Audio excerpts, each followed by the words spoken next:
What's up, Backcourt family? Welcome to episode 18. Before we get started, I want to tell you all, hit subscribe, however you're listening, YouTube, Spotify, Apple Music, SoundCloud, whatever it is. Keep supporting, keep sharing, keep subscribing. We really appreciate it. For episode 18, we got our first woman on the show, Brittany Dodson, Metro High School alumnus, Morgan State alumnus. You know, she was a player, she was a coach, she was a state champion, so we really in for a good episode.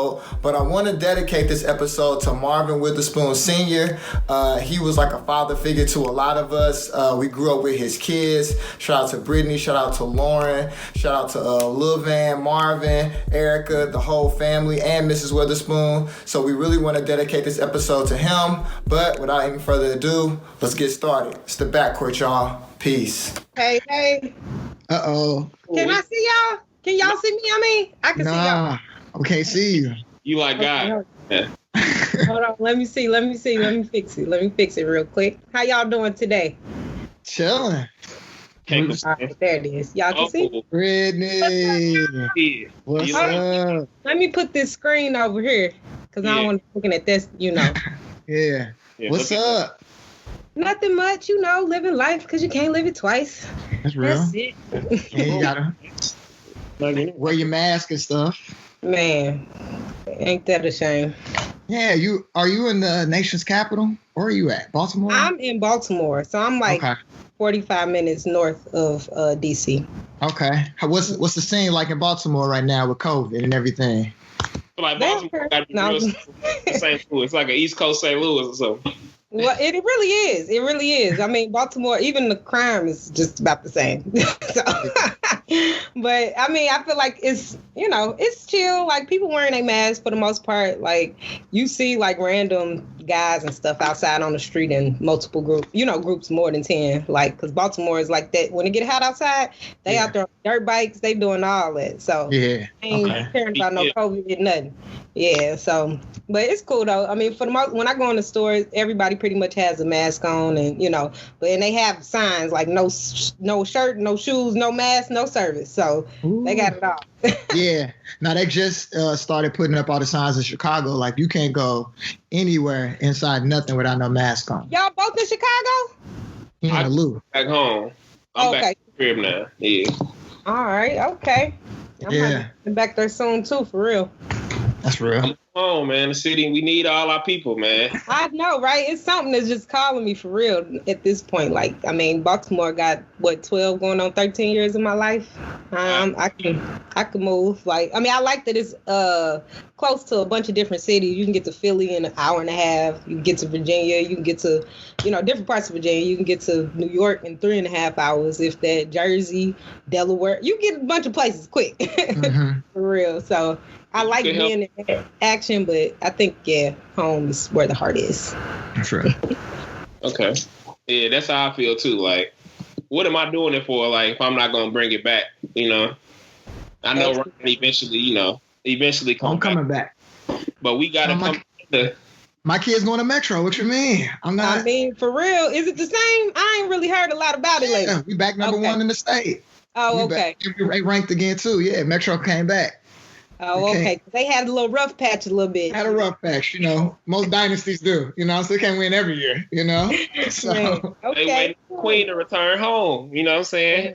I'm trying to come back. I mean, I went and got me some players from St. Louis. I went back, Yeah, I see you got BB. Yeah. But I mean, I feel like it's a good time to, go back, get situated, and I know that I'm a vagabond, so I travel everywhere. I could be wherever. So just having that home base, in the Lou, I think that's important. My little cousins, my family, my best friend kids, all of them, they're my people.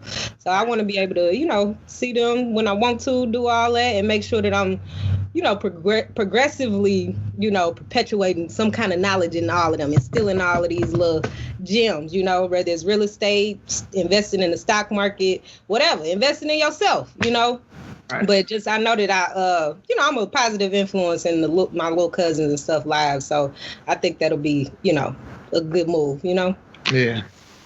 We started this off on a positive note. I like it. Yeah. Okay. We gotta be negative with people be talking about on here? No, I'm just saying we ain't started off with real estate yet on the podcast. Right. You know? Oh, okay. You got the natural light come through. You know, Yeah, we like that. Okay, yeah, we can get into a little bit of this, a little bit of that. I'm with it. Yeah, but first off, Brittany Dodson, St. Louis born, state champion, Morgan State player, coach, all of that. You know, Professor. Don't know. Hey, really? list it all. You used to be. I don't teach anymore. Yeah, but you know, we start off with everybody. How did you fall in love with the game? I have to say it was probably the one, you know, when you can't have something, like you want to do it even more. So I got an older brother. We only about 2.5 years apart. But, you know, going outside, he playing with the boys. He like, go home, man. Go home. This ain't for girls. Like anything, baseball, whatever they was playing out there. But, you know, I would always have a basketball with me. You know, my dad he gave us little, you know, stuff like that. He was a truck driver over the road.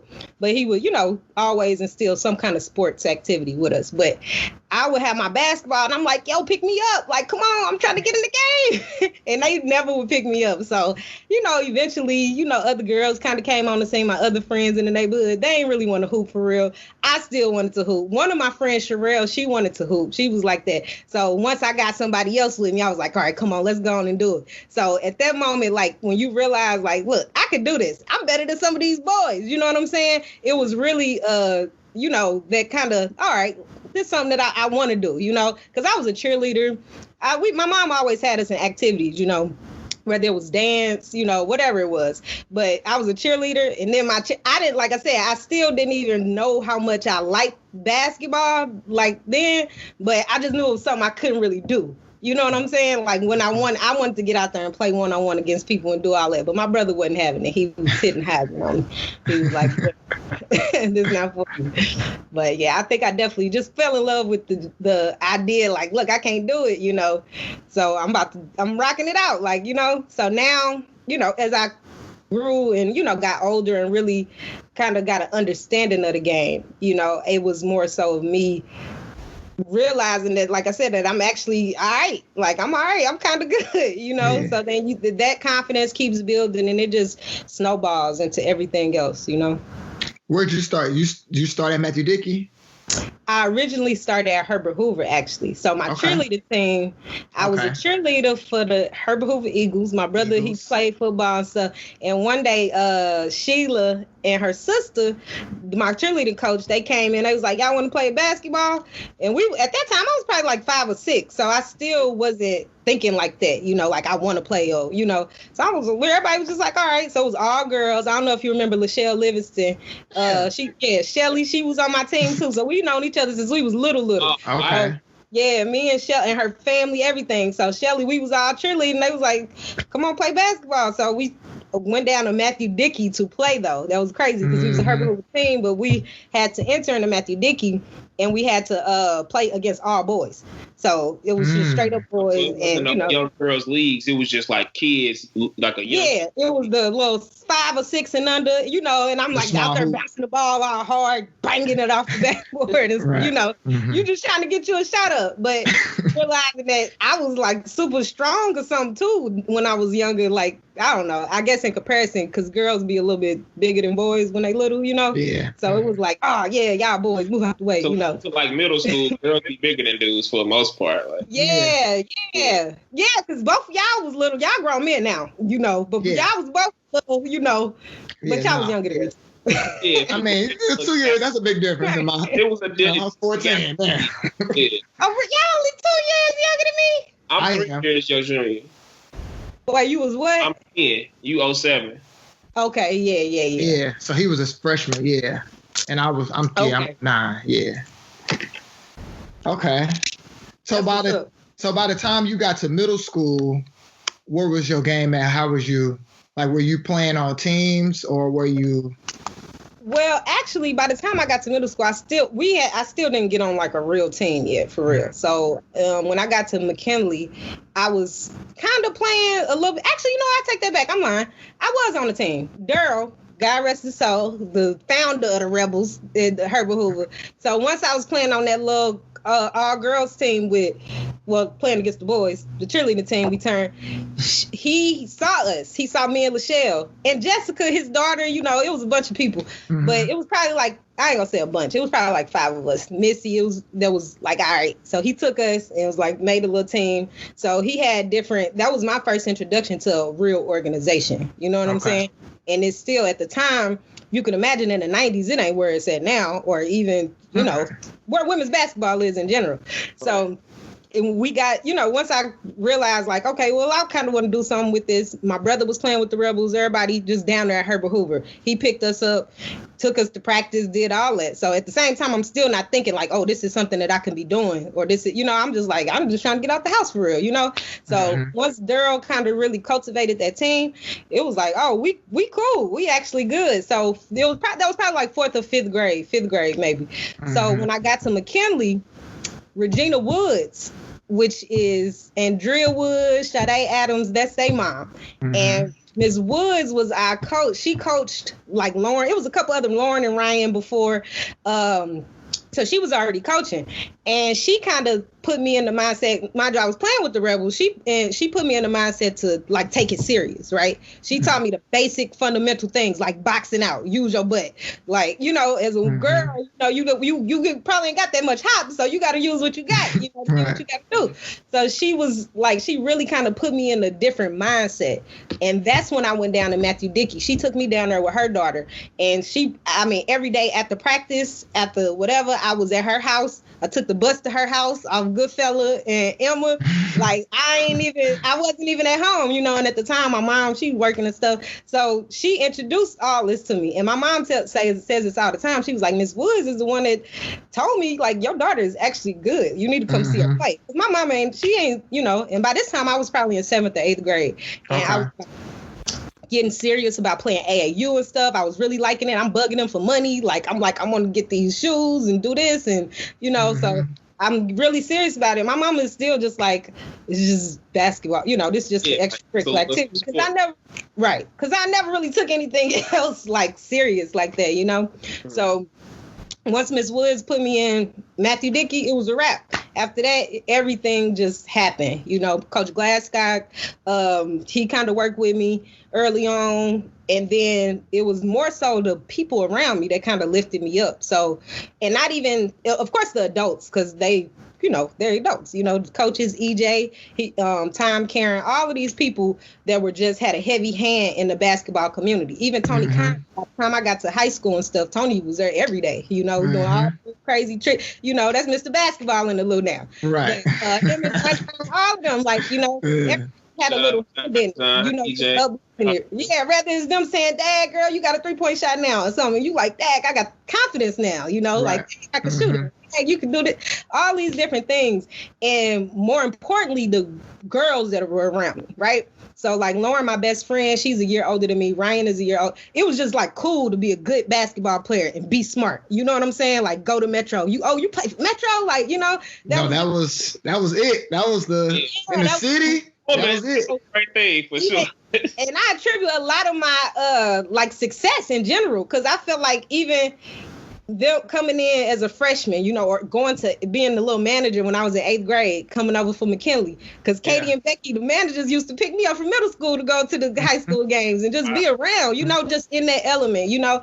It was like just a whole different kind of family, right? Like all of them, they just embraced me. And the Witherspoons, Lauren, her whole family, they had a large part in my success as an athlete, you know.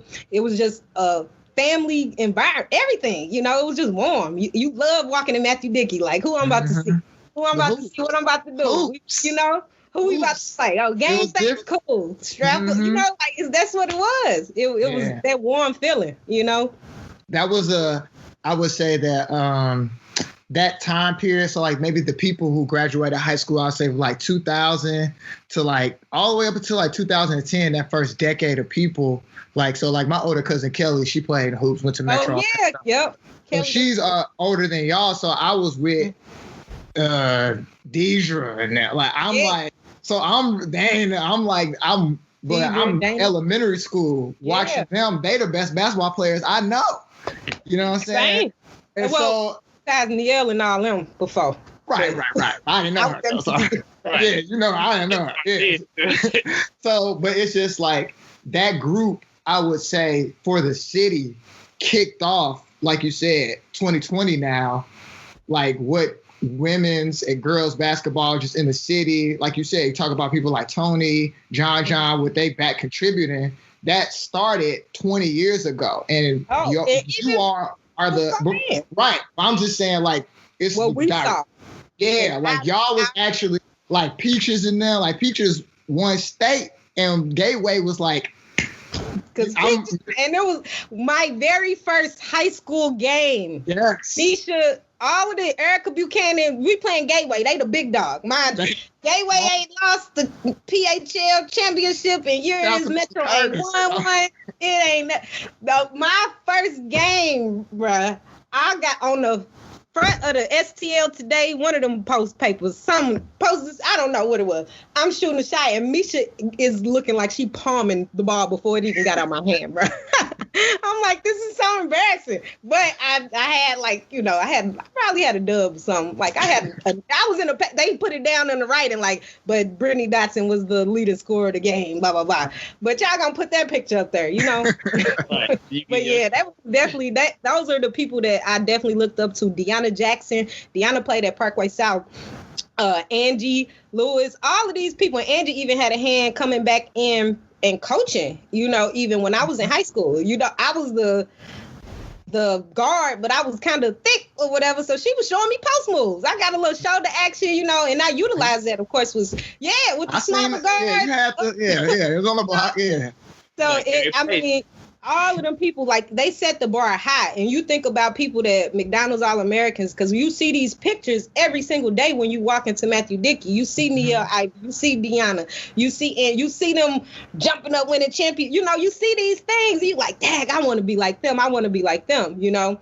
And you thinking, you know, you doing everything to be like them, but you may not be for real.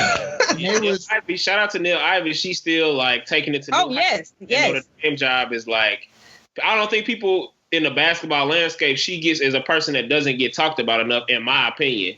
I definitely don't. But even when she was winning, you know, like when she was playing, it wasn't really broadcast. Talking about Larry Hughes, but same age. Like exactly, they right there. They right there, and I feel like then now maybe Nafisa, but in that between, you know, Suge just got to the WNBA. Shout out to her too. Shaq went up to Mizzou.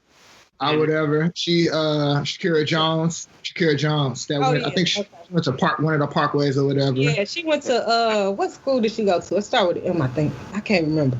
Marquette. It's out in the county though. I know. It's the county. Yeah, one of them. Yeah. She had 1,000 points in high school or something crazy like that. Like the scene ended up growing so much more. But like I said, you all were that, and what solidified it for me, where I knew it was like you said, the people that was before you, it wasn't as organized.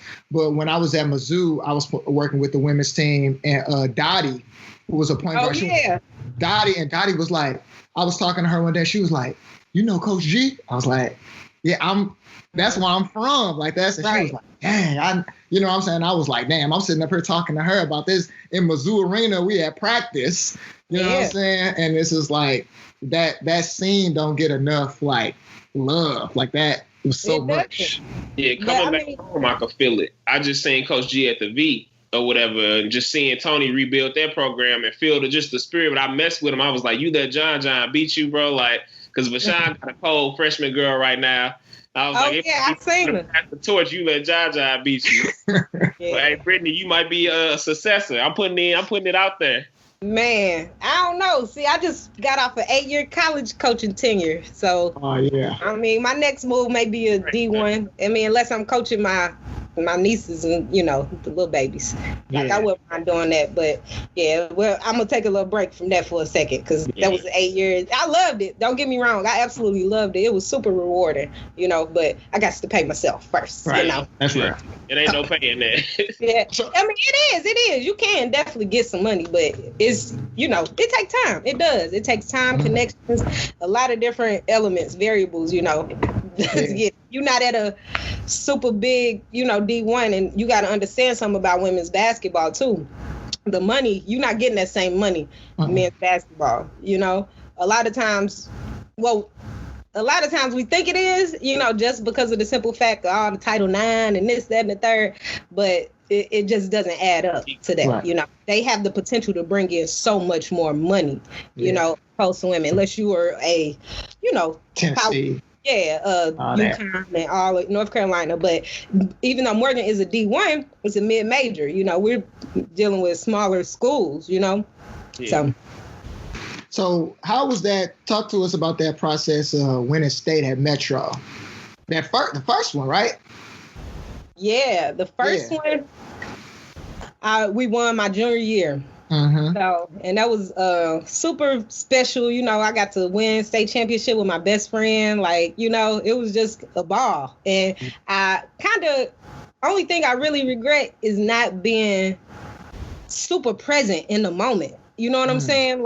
Really sitting down and taking it in. My mom and dad asked me both years. I didn't get a state championship ring. Both of them asked me did I want one. And I was like, no, you gonna spend $150 on that ring? Give me that money. And in hindsight, I'm like, that's something that I should have done, just to have a memorabilia and that, that whole little trophy. Thought being there at the time, because those little things are important. And I realize that now, but I still have pictures. So I got my jersey, hopefully I got the trophies and stuff somewhere, but it was just that whole entire time, leading up to it. It was a focus, because I can remember leading up to it. I can remember the drive down there with the whole team, our T-shirts, taking the pictures, doing all of that, eating, coach making us pasta and doing, before we got on the road, and just having a good time being up in our rooms and, just having that family kind of we came here for business, but we about to have fun too, though, Mm-hmm. So understanding what we were up against, having a good scouting report from Coach G, watching film, and I remember just feeling prepared. You know what I'm saying? You study for them Mr. Trap test all day, night, morning, I just felt all right, I got this. We got this, and just me, because at the time, of course, Lauren was the captain, just me being just led by people that were, because I think Lauren, maybe Kelly Kibble was the captain too, the Saints, but it was just being led by people that were they wanted to win. It's a whole entirely different ball game when your whole team has bought in, from the coach to the girls, assistants to the managers, it's a whole entirely different ball game. And I realized that even coaching on the college level, because when you have kids buy in, they'll run through the wall for you. They will. And we were like that for Coach Glasgow. You didn't want to disappoint him because he ain't never raised his voice. He ain't never curse. He ain't never do nothing. He just go sit down and do. Not with y'all. Yeah, some teams after y'all. He was cussing people out, but not with y'all. I heard. Don't do him don't put his business in the street, man. Oh man. But yeah, we definitely just wanted to. We were all on the same page. We here to get the dub. We had already took 2 losses the year before. That was probably the most emotional basketball, feeling, losing, making it all the way up there to state my freshman and sophomore year. Specifically, my freshman year. Brittany with us because we beat the odds. We had won the PHL. We had already beat Gateway, and we doing all. So it's dang, y'all, we already did all this. What else we got to do? We got to win state, and it's just not focusing and just being so happy. Just you there. You know what I'm saying? Not knowing what. So we got it right. Even in my my sophomore year. And that was just so heartbreaking to hear Deidre Dace in the bathroom crying, bawling. Somebody that you see work super hard.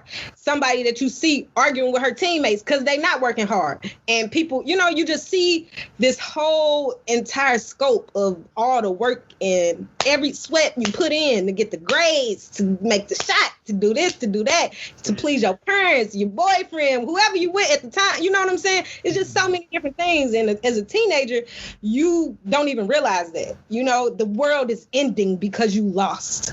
The world is ending because, but understanding and knowing this is, that's just a stepping stone. That feeling that you had losing, you got to carry that over to the next year. Not necessarily for her because she was a senior, but to college, and you have to keep on for me, I hate losing altogether. I don't care what it is. Okay, Monopoly. I just hate losing. You competitive, yeah. I am, for sure. Matter of fact, I got a Top Chef challenge on Saturday.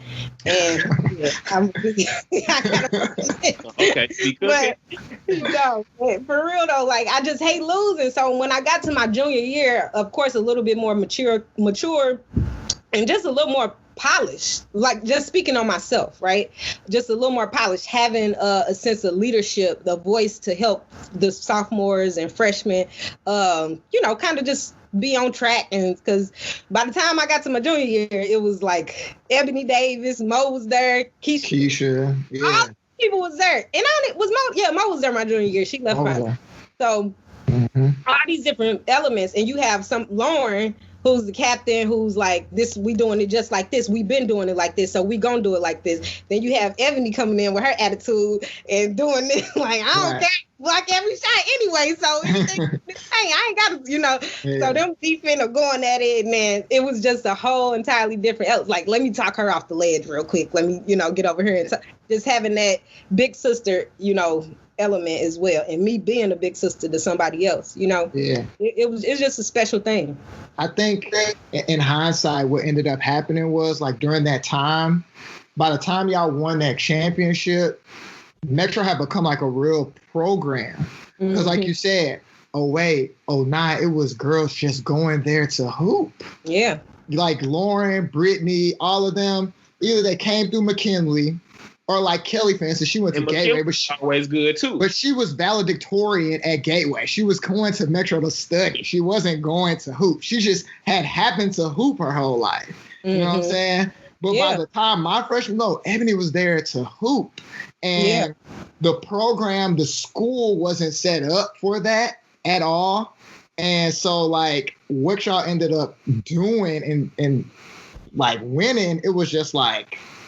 Oh, yeah. Y'all built a legacy. And just saying, you wasn't as a kid, obviously, we just not as conscious about anything. You know what I'm saying? Right. Let alone the moments. But like, I went back to help out when I got back home, and them girls are looking in that case, and it touched me to see how they look in that child, because it's like that I was kids with y'all. You know what I'm saying? Right, so, like, right. It's still kind of like they still looking at it like, damn, I want to Brittany Dodson. I'm trying to, you know what I'm saying? And so y'all really laid a legacy down. So like the next, like I said, it's been 10, 15 years now of girls basketball, and it being a staple.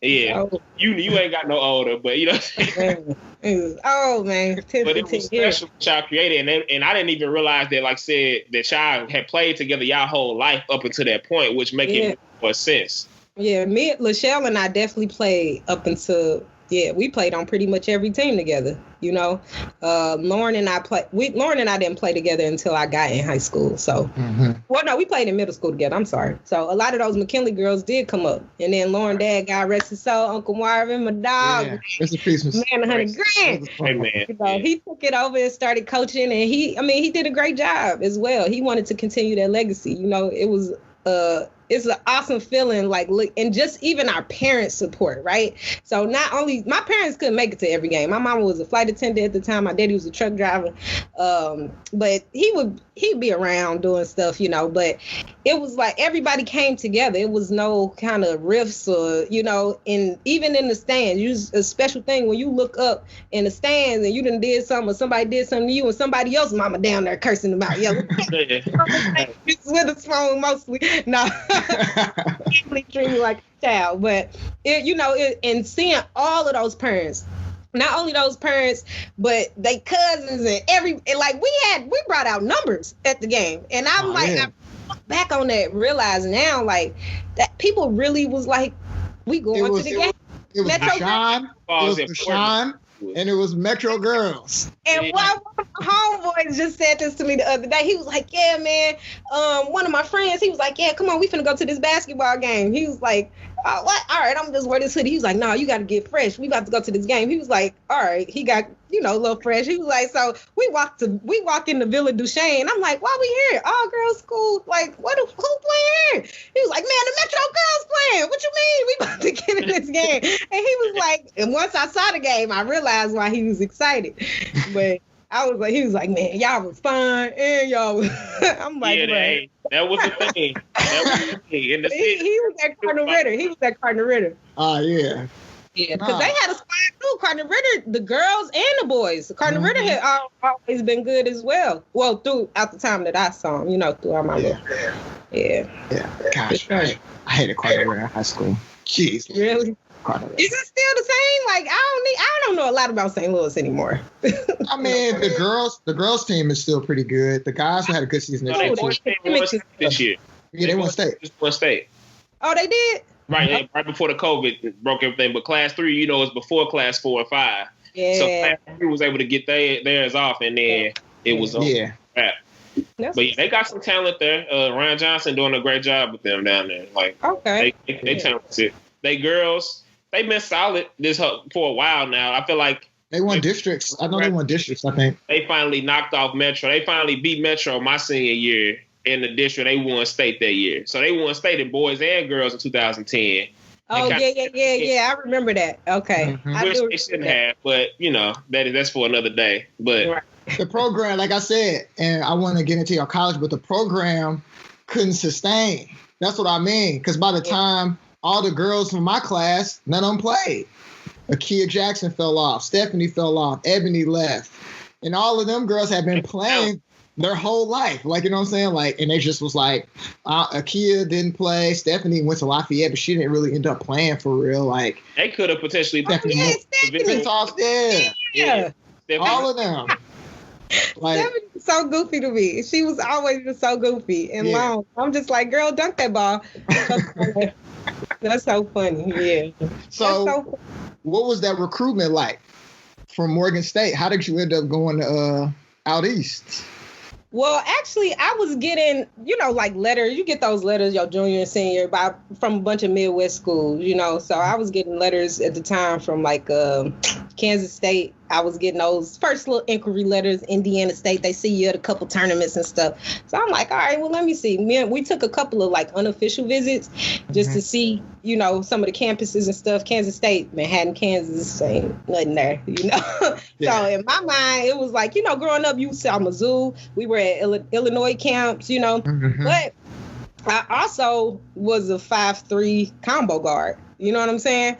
So that recruiting process, like I know I'm a hawk, I'm a work and everything, and Coach G, he isn't necessarily he ain't gonna push you out there to recruit. If you notice none of his players, it wasn't like, oh, he hooking them up with this to do this. You know what I'm saying? He gonna let your talent speak for itself and just kind of, do that. Yeah. But it's old school. Part it was because Coach Graham, he called me out of the blue and he was like, hey, I'm Coach Graham from Morgan State. He was the first real call that I was talking to. You know what I'm saying? Because I had because the rules were a little bit more rigid back then too, as far as NCAA. All the calls was not going on, the text messages, you couldn't do all of that. So with Coach Graham, he called me. He was like my first real call, and I'm just talking to him and stuff. He was like, Morgan State. I thought he said Oregon. I was like, Oregon? I ain't been on the West Coast. How y'all saw? You ain't seen. So Morgan, Morgan, and I had never heard of Morgan State. Honest to God, I'd heard of Howard, Hampton, I hadn't heard it because of y'all. Y'all put me on.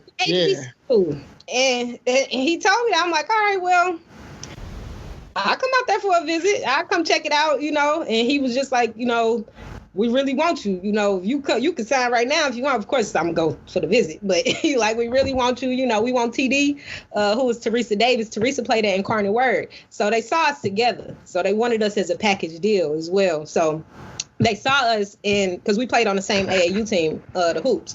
And he was just kind of like, look, I need a combo guard and a post player. I want both of y'all. So I ended up coming out there and, had a great time on my visit. I felt home almost, like the people, the coaches. It was all Black people, of course.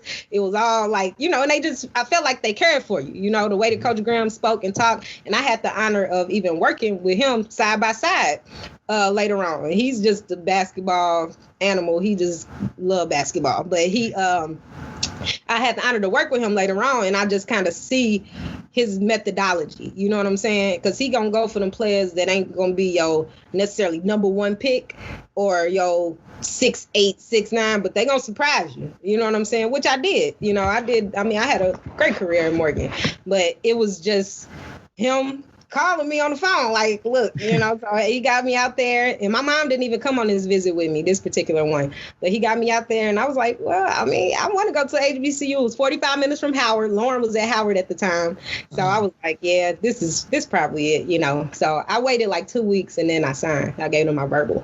So, and Coach Beasley, God rest his soul too, my dog, he was like another father. Like, he is scream and curse and do everything, jump up and down. He be sweating, had these big sweat stains under his arms, y'all. He used to be sweating so bad. Like, he did not care though. He worked so hard in the game. He worked so just as hard as us. But the thing about him, as much as screaming and howling, hooping, everything he did, you could go in his office. What you need, baby? You know, nothing like somebody that you know really got your back. You know what I'm saying? And that's the difference in players, I think, nowadays, you know, feeling like coaches really had their best interests at heart. Like, them the kind of players that you want, the kind of coaches you want, too. You know, players is going to run through the wall for you, for real. It's just pure people who love the game. Exactly. Do your players relate to you because of that reason? Because you've been through in the trenches and, you know what I'm saying, help build over there in the program? Did that make it easier for you to transition once your career there ended? Yeah, I definitely think that was one of the easier components, but at the same time, it was kind of hard as well because I went straight. I did a year in compliance for the NCAA, and then I went straight to coaching. So some of those players was my teammates. You know what I'm saying? Mm-hmm. So it's like, and granted, I was a captain still. They still respect me, listen to me, everything, but still trying to have that dissension of I'm the coach now. You know what I'm saying? Like, I can't be hanging out with y'all no more. I can't be, you know. You trying to go to the club after the game, and you got to study film and get them. Exactly, right. But just and knowing and understanding, like, well, actually, even for me, I think I kind of battle with that. Being a coach and the former player and knowing these players in the middle, that gray area. So it was kind of like you always want to be on your P's and Q's, right? You ain't trying to have because the coaches and the administration, they know that these was your teammates. You know what I'm saying? So you don't want to really have that like mesh. So everything I was doing the first couple years was extremely strict. You know, like it was like, nah, y'all be in y'all rooms at y'all time. I'm coming to do door checks, everything, you know, room checks, it was real. Of course, you know, as time went on and other players filtered in, like that it kind of transitioned into more of that. I mean, it was always a, you know, big sister kind of relationship, but more like that mentorship coach type of relationship. Yeah. But yeah, it's tough. Who was, you would say, the best players or teams you played against in college? In college? Yeah. Whew, we played against some monsters. So we played against a bunch of big schools. Like, we played against University of Miami, South Florida, G-Dub. Like, we played against anything you think of. I did not play UConn. I've never played UConn or Tennessee. Did I play North Carolina? Okay, the time they went to play North Carolina, I was pledging, and that was the only game I ever missed. You missed Carolina. So my coach, I was like, Coach, I got something that I really want to do. It's really important. I need to do it this way. I think he thought I was pregnant or something, but I was like, and he was like, go handle your business, David. Go do what you got to do. You know, that's what he said. So I was like, all right. And, I was going to get some more details. We're going to Carolina now. What's going on? But it was only like the first two games. So the way that the season is usually structured, you play all your money games in the beginning of the season, right? So first half of the season, you getting all that, you know, and our mentality was literally get the check and get on the bus, okay? Get the dub, and because we getting the dub and the check. That's what we want to do. Get the dub, get the check, get on the bus. That was it. And, you know, obviously it worked out for us a couple times. Like, we played Seton Hall. We beat Seton Hall. We beat South Florida when we played them. Like, it was a bunch. I can't even go through all. I got to literally look at it. But we upset some big schools, you know, especially my junior and senior year. Tiny Adams, she's an all-time leading scorer, male or female, in Morgan State. And Tiny, you know, and all my teammates, everybody, like, I love them. I still talk to them now. I was just on FaceTime with them yesterday. But all of those are my sisters, you know what I'm saying? It's just like a sorority, for real, you know. Yeah, but she, all of these, you know, we wanted to put on too. We in New York. She from New York. We like her family here. Like, come on, we gotta get the, So we won this. It was a big win, Seton Harbor. We ain't even celebrate hard, but it was like when we got to the VCU game, the next championship game in that tournament, it was like we tanked at the last minute. Literally, But yeah, those kind of games, I got pumped for them games. And mainly, one of the main reasons, because my coach got pumped. He used to be saying, beat them motherfucking asses to the water cooler. Beat them motherfucking asses to the bus. Beat them to the locker room. Beat them everywhere, So he was polar opposite from Gary Glasgow. He was total opposite. Like, in your face, everything. But that pumped me up too, though. You know what I'm saying? And I learned a lot from him as well. Not necessarily the skill set stuff, but a lot about life. A whole lot. Mentality. Yes, absolutely. Yeah, ball is life. Everything is everything. It definitely translates the lessons you learn, like you said, competing and just like being confident in yourself and your abilities on the court. If you could do that out there, you could do that, off the court too. Oh, absolutely. That's truth. No, I asked too because, like I said, during that time I was up at Mizzou working with the women's team, and I would probably say the best team that we played against was Brittney Griner, because I think they won the championship one of them years. Baylor? Yes. Yeah. Different. Brittney Griner was different. I'm not even. We played Mizzou. Y'all play Baylor? Oh, y'all play Mizzou? We played. I was coaching when we played Mizzou. So even once I started coaching, like, we put everybody on the schedule. Like, we was like, oh, we got these kids from St. Louis. We got to get them back home. Like, we got to get people to Chicago. We got to get people to Michigan. Yeah. Like, we played all of them schools. Michigan. We played Maryland. We played Kansas State. We done played a lot of people. Now, Georgia State, University of Georgia, Georgia Tech. I can't even name them.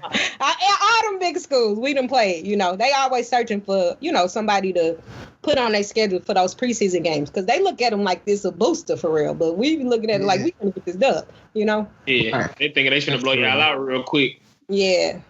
And Brittney Griner dunking in the warm-ups, that had me shook. I'm not gonna lie, because I was a practice player, so I knew the scouting report. So So y'all ain't prepared this week. Damn. Nah, we ain't got no Brittney Griner talking around. He dunking like that. No. But I mean, the players are certainly evolving. The women's they're evolving. The game now, like, this shit is wild. Like, it is. But now it's like it's a girl every year that's putting them down routinely. Yep. And not only just dunking, just the IQ of the game. I'm seeing girls that are really, because I'm not gonna lie, as a kid, I didn't really watch a lot of basketball.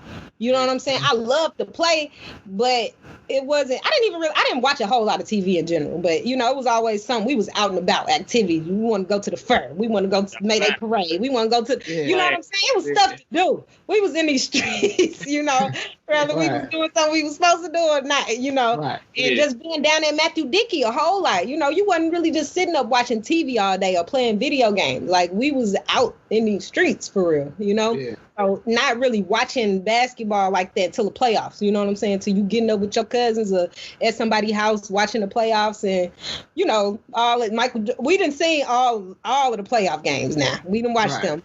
Just as far as really taking time to Google, because I got guy friends that, Daryl and John, they used to come to school talking about this and doing that, all this. And I'm like, I ain't even watched that. Like, who happened, But at the same time, as I get older, as I don't play the game, I watch it so much more. You know what I'm saying? As I transition, even from college, I was still watching, basketball a little bit in college. I ain't really watching much because, in college, I ain't watch TV for real. We got to watch film. We have to watch film, those things. But as far as like really getting into it, but I'm seeing these players, they are taking a liking to the Kobe's, to the Kyries, to all of these different players that, like, we loved as kids and stuff, we looked up to, but actually studying that game and the movement. Because I feel like as a woman, you could be discouraged by those motions and movement because your body ain't like that. You're not 6'9", 190 pounds, 220 pounds, So thinking about that could be a little bit discouraging. But, once you get on the court and you start doing it, working it through. And I would say that I was never a player to get in the gym. I'm going to tell you. Yeah. Okay. And I'm not saying that this is anything that any player that wants to make anything of themselves should do. You should definitely get in the gym, because I could have been so much better had I gotten a gym. Coach G was the only person to be like, oh, well, you want to work out, you want to do this, but it wouldn't be a forced pressure. It'd be like, my daddy is an hour and a half late to pick me up, so you sitting here, let's work out. You know what I'm saying? Mm-hmm. It wasn't necessarily a scheduled time. Now maybe had I been on this scheduled time, work out, do this, my body would have been a little slimmer, a little, because I was bottom heavy, and I realized the weight that I am even at now, like, this is a very comfortable weight, like motion, moving, everything. Like, had I been this weight then, even, but you just don't realize all those things. Life is just happening. You just going with the punch, That's you study. You did all that off the cusp and just off pure talent. That show how competitive you really are. And that's what I think is competitiveness, more so. Like, you just like, we finna beat these niggas. Like, yeah. Tried to. You had from being around a Big 5 school and seeing the athletes that they picked, because my senior year, I got a little bit more deeper in it. And at the time, the director of basketball was Coach Michael Porter's dad. Oh, really? So Michael Porter's dad was the director of women's basketball. His auntie is the head coach. Coach Pidgeonton is his auntie or whatever. What? So, yeah, right. His whole family, like they got, that's a crazy basketball family.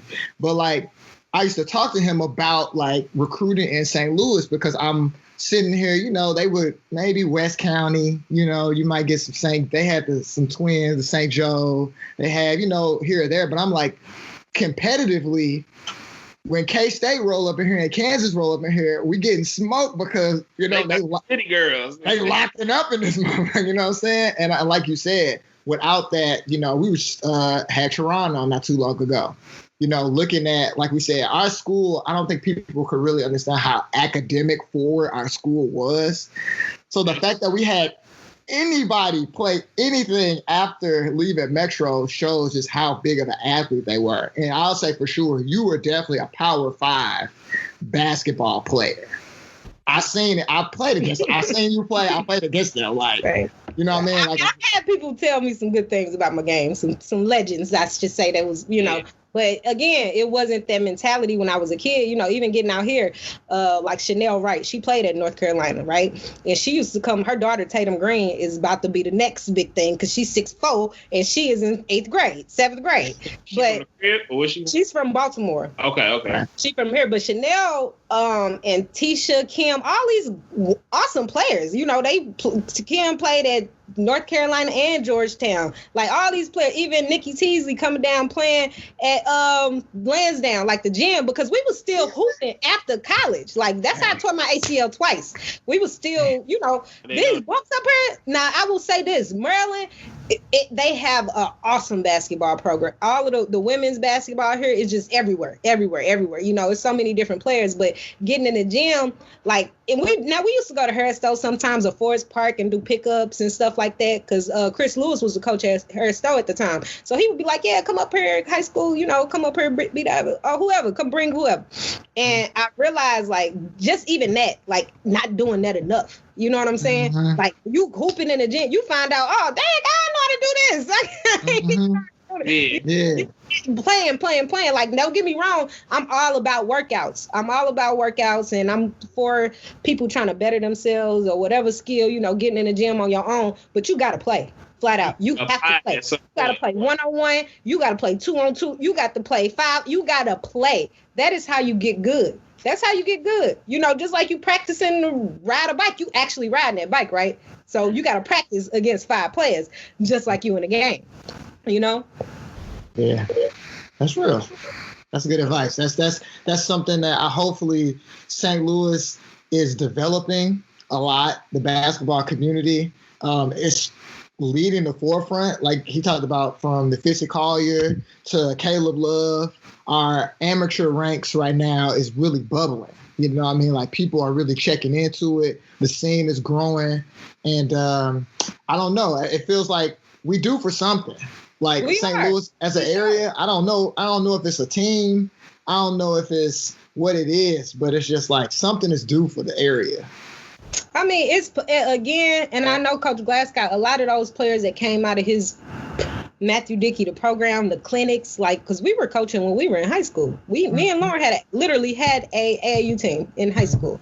I don't even know how legal that was, but we had, and that's Deja Williams. If you know Deja, she worked for NASA. She everywhere doing. That's your cousin. That's my cousin. Like, we got the same great grandfather.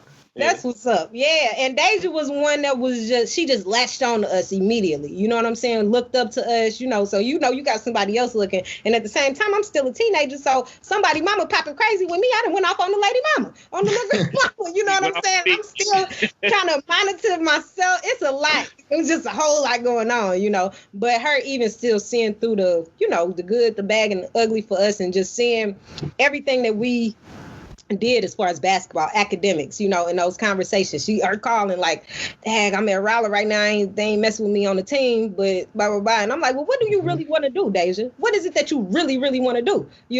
And that's a conversation she had with herself. Look where she is now. At the time, she was just so, basketball. And that's what we tell athletes all the time. Even when they come in, like I had this conversation, we used to meet weekly with our student athletes, like one-on-one. Like, I ain't got to have all the rest of the coaches, because it may be something you need to tell me, we got to handle something, So, like, just meeting one-on-one, like, I asked them, like, what's your end game? What's your ultimate goal? You know what I'm saying? Like, I know you're here for college. We gave you a scholarship. Like, what is it that you ultimately want to do? Because nobody asked me that question, right? Nobody asked me that when I got to college. Nobody asked me, oh, what records do you want to break? Or what, I was just like, shoot, I'm at college. We out here. I'm hooping. I'm on scholarship. I'm cool. Like, we get to eat for free, live for free. It's, but if I maybe had a different focus, right? And granted, I knew I had to get good grades, and that was no problem. It was easy as a mug, because Metro. I'm not gonna lie. I felt like after my first semester, I was like, oh, college is finna be a breeze. This is like compared to like shit. This is finna be a breeze. Yeah, that's real. But I like to make sure they focus on some kind of plan. Bibi Farrar, she's a good example. She went through her little, I don't know, B-Dine, like, she's so cool. And, coming in my office, like, B-Dine, I don't know, I'm going to do this, I'm going to do that. But I will say this, anytime I ever gave her a lead on something or opportunity to do something, she followed through. It wasn't like she was just, all right, well, whatever, I'm just going to let the chips fall where they, she actually followed through.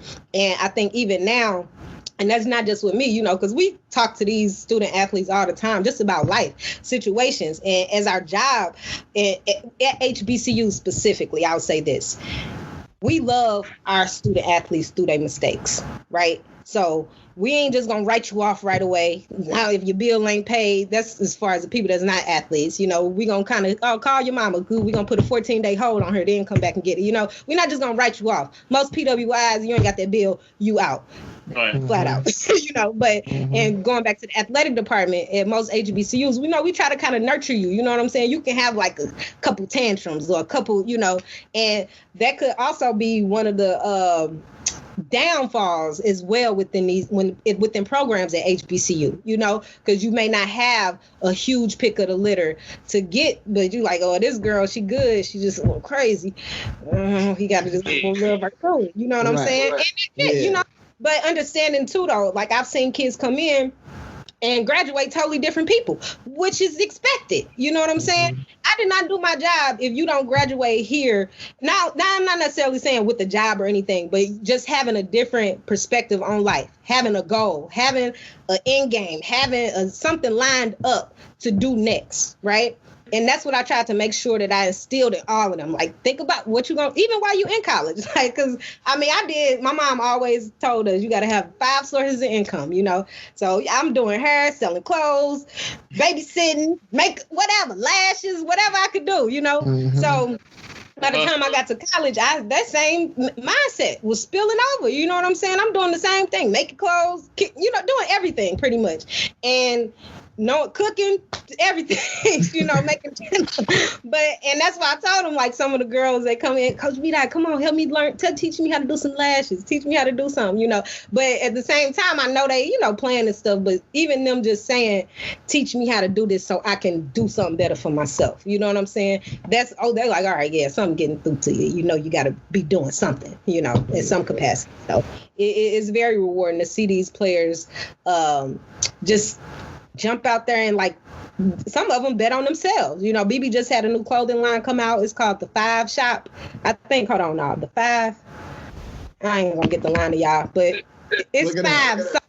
But I'm gonna tell y'all later. But but having those, like, that's super rewarding. Like, people getting out and betting on themselves. Not only doing that, but just making a way for themselves. Some of these athletes that I have, their parents ain't never been to college. Their parents, they weren't brought up in 2-parent households. They weren't, some of them are literally beating the odds, literally beating the odds. And they would have never thought that they would graduate. I had a girl, I'm like, she been ineligible at every other school she been to, and we got her. And I'm like, she's still gonna be ineligible, but we gonna work you through this, And by the time I left Morgan, she was like, I'm doing this on my own, Coach B. Like, I'm good. Like, I got, I got my little thing. I'm straight, but really empowering people to understand and know that you can do this yourself. Like, even simple things. Because at HBCUs, let me tell y'all, you're going to have to go to the bursar office, to this office, back and forth. You got to go a lot of places.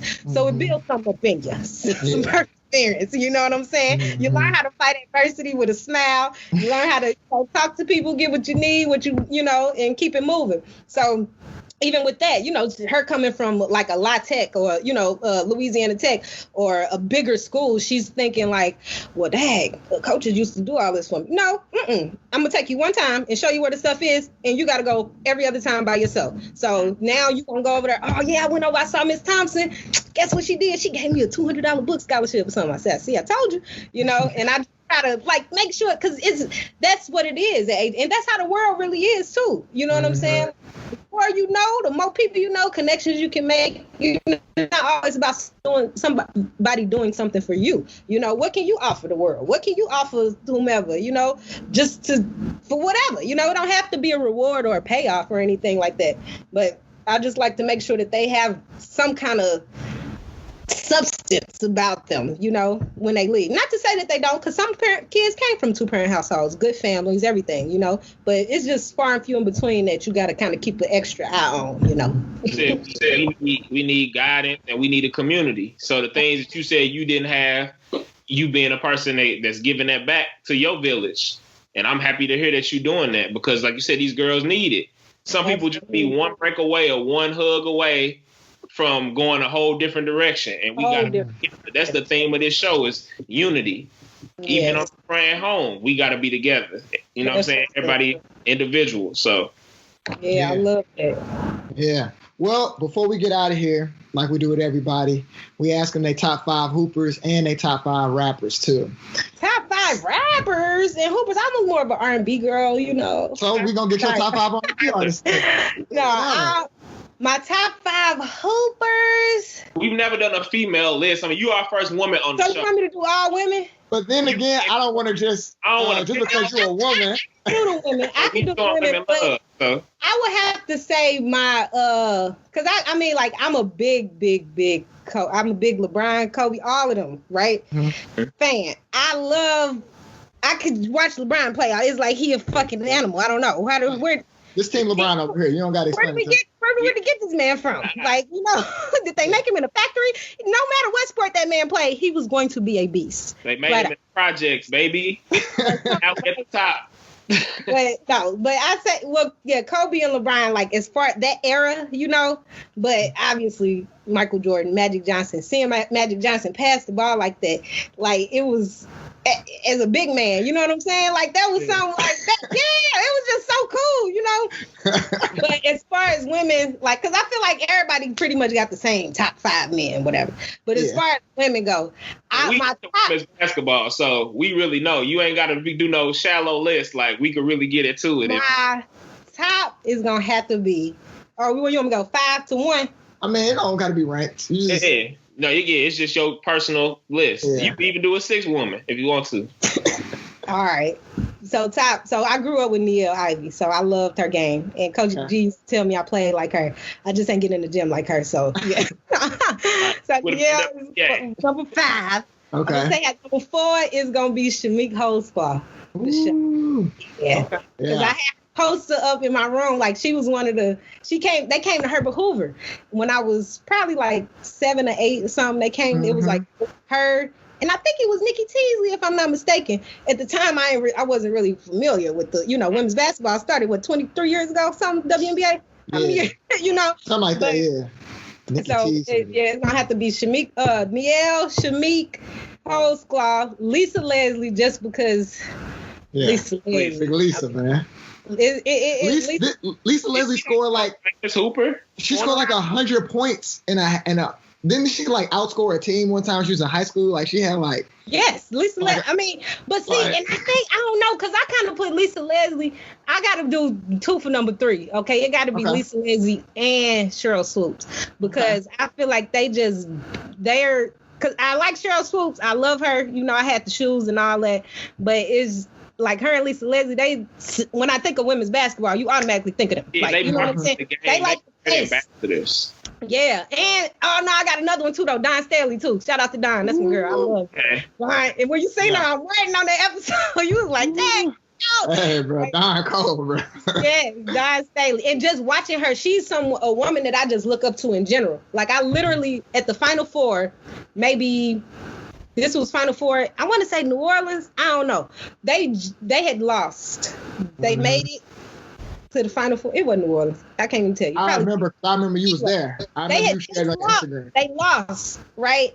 And we didn't came to the game. We chilling. We just, of course, our team ain't playing it. We down there chilling at the game, hanging out. So the championship game, she's sitting right behind me, right? And I just look back. I ain't say nothing to her because I'm like, I know how it is as a player and a coach. When you lose, you mad. So she just sitting there the whole time, like. She got her little paper in her hand. She got it wrapped up. She just steady rolling it up, hitting it. I just hear her back behind me. I'm like, I hope she don't hit me. I'm like, she pissed off. But when I saw her win that national championship, I thought about that, how pissed she was, that feeling that she had sitting watching Gino win the national championship and not her that year. And it was like, she was close. You know what I'm saying? So sitting there watching them, like, just pissed off and planning and building. Recording and all these things going playing in her mind over and over again. Like, and for her to come back and win that championship, I was like, man, this is like, I just witnessed greatness. So Don Staley too. Number 2 is gonna have to be my girl Dirty Diana Taurasi. Ooh, DT. Yeah, that's a dog. Diana, to me, her game is like Kobe. Like it's Kobe. She's Kobe. Like, yeah, she's crazy. She is crazy. She is so. And these are players, of course. These ain't nobody that, because it's good players now. Like obviously, basketball has evolved everything. But she was somebody that I'm like, look, can't nobody touch this lady. Ain't nobody gonna ever touch. Even now, the fact that she can still serve motherfuckers, and she damn near 40, and she still her bag different, bro. Serving. Her bag is different. It's just she's different. a waiter out there. Man, she's like that, man. So she's number 2. And my number 1, gotta raise the roof for my girl Coop. Auntie Coop. Okay. Have you seen the documentary that they did? You watch Women of Troy? The 3, is that already? Women of Troy. Yeah, watch it. Yeah, I'm trying to watch it. Oh yeah, you need to watch that. It's on HBO. It's on HBO. Oh, and I got HBO. All right, yeah. No, watch that tonight. I'm on previews. Yeah, it's only an hour too. It's a good hour. It's good. It's good. Put my teammates together. But Cynthia, she the one. I love Cynthia Cooper. I met her a couple times. I met her down at the Final Four. I met her when she was coaching at USC. And she literally embraced me and my homegirl, Candace. Candace coach up at UMass. Shout out to Candace. That's my girl. But she literally embraced us like, what's up? Like, come on, I'm Auntie Coop now. And we've been calling her. I got her phone number in my phone right now. I can text, and like, she is so, when I tell you she's the most down-to-earth, like maybe a little vulgar sometimes, but no. But she don't hold no punches for nobody. And she told us that. She said, live your life. It's your life. It ain't nobody else's life. At the end of the day, ain't nobody caring who you dating, what you doing, how you making your money. Live your life and you be happy. And her just dropping them little gems. And I'm like looking at her like she's human. Like, and look at her hair. It's so pretty. She got, she got lashes. She's such a woman. You know what I'm saying? She's like, I have lived life on my terms completely the entire time. Whether I was in China, whether I was in Spain, Italy, wherever. She said that. And I'm like looking at her now, like I ain't even gonna say how old she is, but I still wouldn't think that she's that old now. You know what I'm saying? Because she is spring chicken. She'd be out there, she gonna run with the young bucks. She runs with the young bucks. What? And don't try her. What? No, I wouldn't try. Hell no. Don't try her. But she's definitely my number one. And that's just from childhood, looking up to her, and it's impossible to compare Diana Taurasi and a Coop and, but she just had a different type of way of the game. She got you so pumped. And that was like your first introduction. They won the first WNBA championship, her and Cheryl Swoop. You know what I'm saying? Thompson. And Tina Thompson. Yes, Tina. The red lipstick. Yes, I used to love Tina Thompson.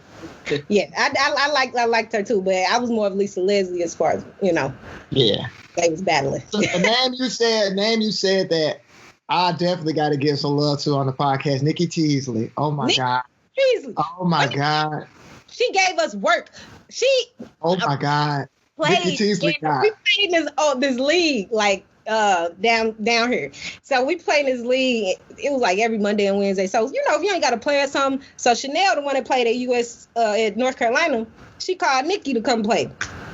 Nikki bald. I'm like, how old are you, lady? Bro. Like, you ain't still dogging people out like this. An All-Star game. She came down one time in the All-Star game. Like, this is how I was really watching WWE. She came down the All-Star game one time, swooped that mug around her back, and threw up. I was done after that. I was like, whoa. Somebody else I really like growing up that, like, she might not be the best, but I really like Deanna Nolan.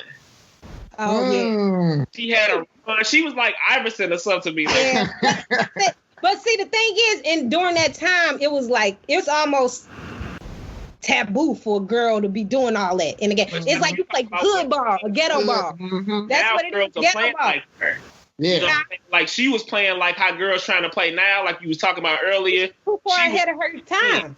That's what it is. She too far ahead of her time. And I know a couple players that's like that, just was far ahead of their time. But in the, set in the area we was in, it was like, that's ghetto ball. Do your layup, 1-2 step. You ain't doing no reverse layup, ain't doing no spin move behind the back, elbow pass. Ghetto shooting. Keisha was like that. Yeah. Keisha shooting them 30-footers. She was there. Yeah, Coach G ain't mess with that. Her taking them to state her senior year was special.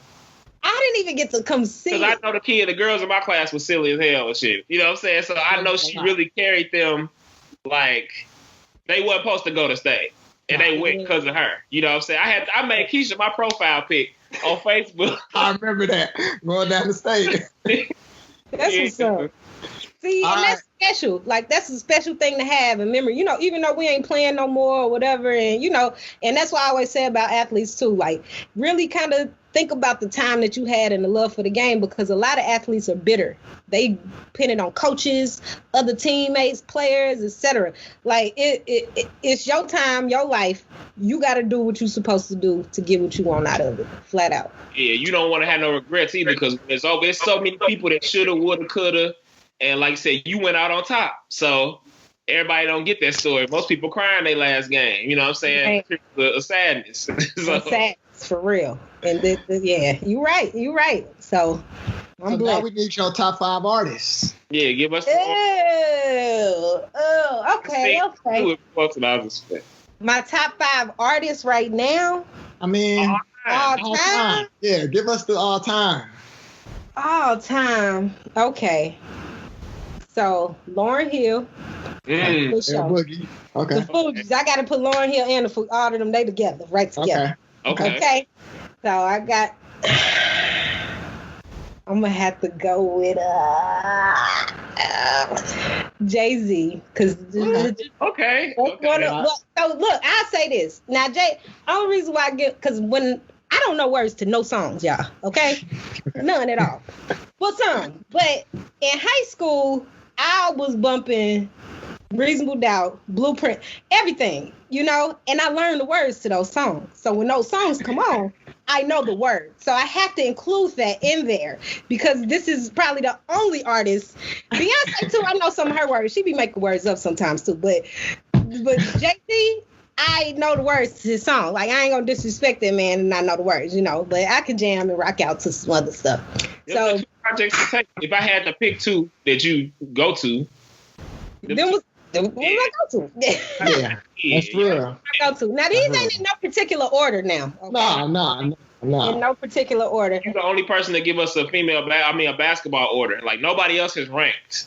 Oh, for real? You're the person that did that. So. Nigga from Metro, so we got it. Okay. Hey, let me think, because this hard, man. Can I get 10? Because I love J. Cole, Kendrick. Like, I'm into all. Because like I love the old school feel. Like I love the Isley Brothers. Like I love Marvin Gaye. I love Teddy Pendergrass. Like I love all of that. You know what I'm saying? But as far as like these new art, that's why it's so hard to reach back and come. So as far I'll just do the new people, I guess. Okay. Right now, I guess. Yeah, all right. The class. So I bang with Kendrick, of course, all day. Okay. I bang with him. I bangs with J. Cole to the end of time. J. Cole is probably one of my favorite. Huh? And J. Cole could hoop. And he could hoop. RCA when he was here to hoop. J. Cole is one of my favorite artists. Him and Chris Brown. Because Chris Brown, I'm going to tell you this real quick, y'all. Hoop too.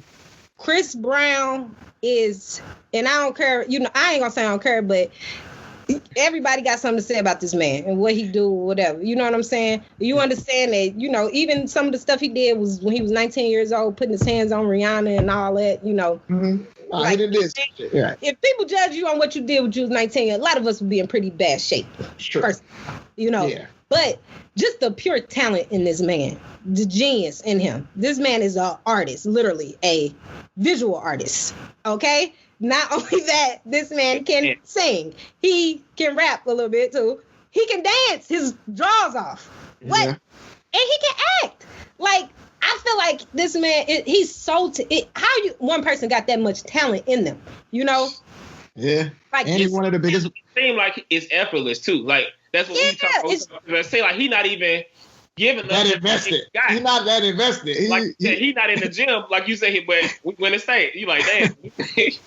He out here. I love Chris Brown. Like he's somebody I love because it ain't like a certain work ethic or nothing, So pivoting to the work ethic though, Beyonce is somebody because I like, we grew up Destiny's Child and stuff, but really seeing her like in concert. I've seen her probably in every concert that she's done. I would have been to across the world to go see her and Jay-Z too. But I feel like just seeing her as a kid, like we went to all the little Destiny's Child, the B2K, all them kind of little stuff. But her voice, how she has practiced and became a better singer. She has literally made herself into what she is. I know it sounds colloquial or crazy or whatever. Everybody said, people make themselves to what they are. But like literally hard work and dedication. You know what I'm saying? Diligence, blood, sweat, and tears. That documentary. Somebody from Metro was in the documentary. A dude, Jordan Ward. He's an artist. Ryan is who he went on his visit to go to school there with Ryan, and Ryan made him want to go to Metro. And then he went to Metro. And then he had Beyonce in there. Hold it down. Prince, Beyonce. Yeah, Jordan Ward. Look him up. He an artist too. He a rapper, singer. Jordan Ward. With him too, like Jordan Ward. Yeah. He a cold dancer and artist. Okay. Metro. Right, cool. He's in the documentary though. Like when she I want to say when she doing like the fraternity stuff, I think that he's in there or whatever. Like he's like the lead dancer in that part. Okay. All right, I got him. Jordan Ward. I wrote him down. Yeah. So yeah, I bangs with Beyonce. I like the new little artists, the Megan Thee Stallion. I like what they doing. Nicki Minaj, she can rap. But as far as somebody from St. Louis that I love, they music, Smino. That's what I play. I love Smino. Yeah. And that like I said, I don't know words to no songs at all. My stepbrother is he's like on his staff. He's a security manager or something. I don't even know what he does. Big Tom. You know my stepbrother? Yeah. What? Yeah. We lived in Chicago. That's what I'm saying. That's right. That's yeah. So we were in Vegas in Vegas. We went out there. We was banging with them cool stuff. And mind you, like I told Ryan about Smino. I done told everybody about Smino years ago. Like this before Tone was even his guy or whatever. So we sitting up there and I'm like, Dad, because I'm talking to one of his guys, Ralph. I'm like, so you been on the thing the whole time? Like, you been doing this whole time? He like, yeah. I'm like, Dad, that's amazing. I've been listening to y'all from the jump. So he like, oh, for real? What's your favorite song? Your favorite album? Like, sing the words. I was like, I don't be knowing the word. I don't look, man. I don't know the word. I'm like, I don't know, bro. I don't know. I can't even, so it kind of looked like I didn't really know what I was talking about. Like, up and down since James Brown. You can't, Yeah. So, it's different ways to support. You know what I'm saying? Yeah, I've been telling even the girls on the team because I was making them like listen to it in the locker room and stuff. Yeah, I like all his projects. Like it's just a different type of vibe, because I've always been that kind of like cool, little chill, mellow, throw a good beat on it, like that. Like I ain't got to listen to the head, all that kind of. You want to know if you bucking, you know what I'm saying? In the parties, though, we was in your free time, you're not having a buck. What's that called? The squad parties and stuff like that. We used to go to. Yeah. Fight. Yeah, that wasn't. Smino definitely one of my one of my faves right now. Him and his little crew. I like Earth Gang too. I like all that little like the eclectic kind of rap. They like kind of making a whole new genre of music. It feel like, you know what I'm saying? Like I bang with Sir. I love his whole little thing and his little brother. Ain't his little brother? D-Smoke. D-Smoke. Yeah. And I watched the documentary. One of my other players, matter of fact, Amavi is her name on her. I ain't gonna say her real name because she might be going by her, But yeah, I coached her with Deja as well. Like Hustling Flow. Is it called? Yeah. Did you see Nike Turbo was on there, a dude from St. Louis. Yeah, I didn't personally from back home, but Keith was telling me he used to always come up to the cricket when she worked there and used to be dancing and stuff. I was like, I like his energy though. He got that St. Louis. Man, what? Yeah, I love it. I rock with Nike Turbo. He good. That's what's up. Yeah.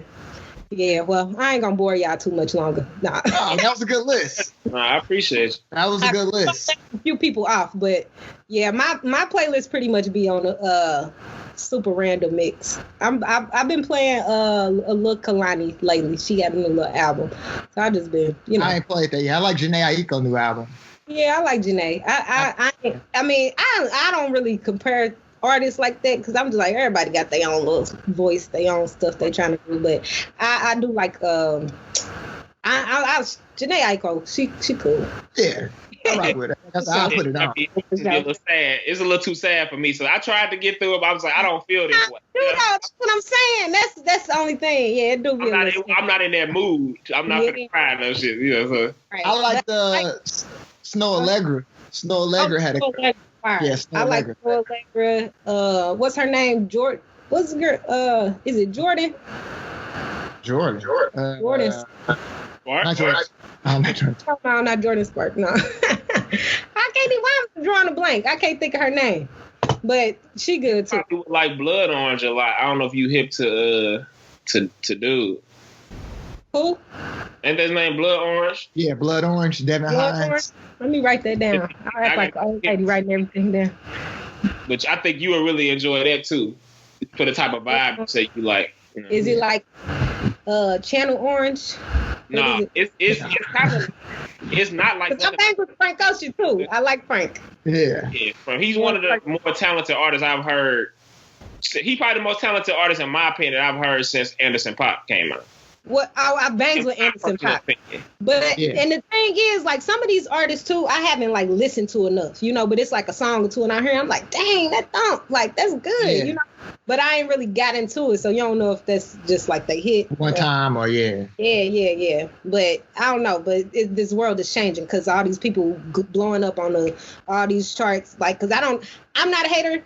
Somebody loves Tekashi 6ix9ine, but yeah, that's not for us. Listen to all that screaming and yelling all day. As we getting old. Yeah. When it was I was like, oh, okay.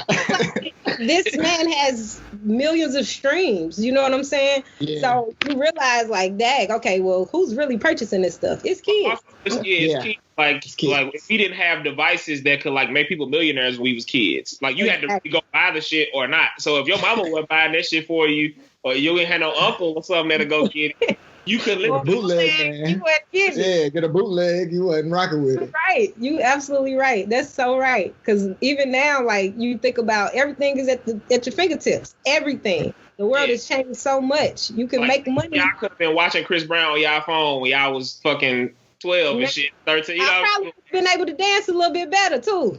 Look, because these kids screaming and TikToking and savaging and all this stuff. I was like, it's a lot, right? I was like, slow it down a little bit. Gotta do it. Did you get into Go-Go?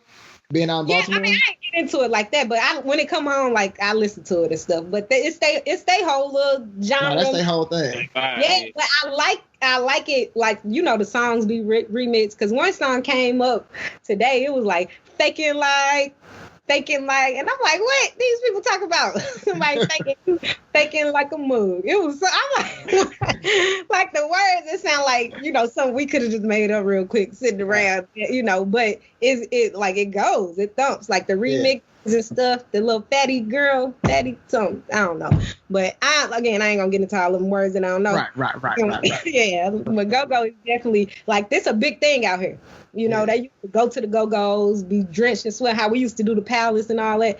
But it's the DMV. So you got DC, Maryland, and Virginia. All of these kids that's coming to somewhere down there in Maryland or DC, wherever, and it's hellas of them.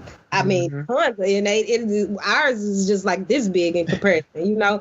And we think, we doing something at the little lock-ins and stuff, but not doing nothing. They things was going into 6 in the morning, 8 in the morning, whatever, you know? Yeah. So well, all right, B-Dot. This was our second Metro alone. We got some more to get. I want to get Keisha on here. I want to get Jordan Loveless on here. You know, but we got you and Teron first, though, you know. Okay. Yeah, Teron, what's up? Teron, tell him I said hi. I'm sure I got to follow him on. He gonna watch your episode. So he gonna probably watch your episode. Yeah. Oh, okay. What's up, Teron? You out there saving lives. I know you are. Yeah. We all saving them, just in different ways. In different ways. You absolutely right. But yeah, we proud of you. Thank you for being on. And I appreciate all of that love. I love y'all too. Yeah, appreciate it. So just keep doing your thing. We here to support however you need us. Let us know. Likewise, whatever you need from me, if you need me to connect with a couple people doing some things, and is this just like for St. Louis or just you want all athletes? We're doing everybody. Oh, for real? Yeah, I know a lot of athletes. Oh yeah, so I don't see your list, but I can. Oh yeah, you got legends on your text messages, so I mean, you say I got what? I said you say you got legends on the text anyway, so I mean, yeah, for real though. But no, any connections, anything, I can introduce y'all to whomever. Like, just let me know. Tiny would be a good person to interview. She's the one I was telling y'all earlier, the Morgan all the time, but she'll be a good person because she's into all this production and podcasts and film. She wrote a book. She did a couple things. So well, I'm gonna say set it up. All right, set it up. We're running through Morgan State now. All right, Morgan. I mean, it's a bunch of everything. I got you. Yeah. I got you. All right, appreciate y'all. Love y'all. Be safe. Take care. You too. Peace.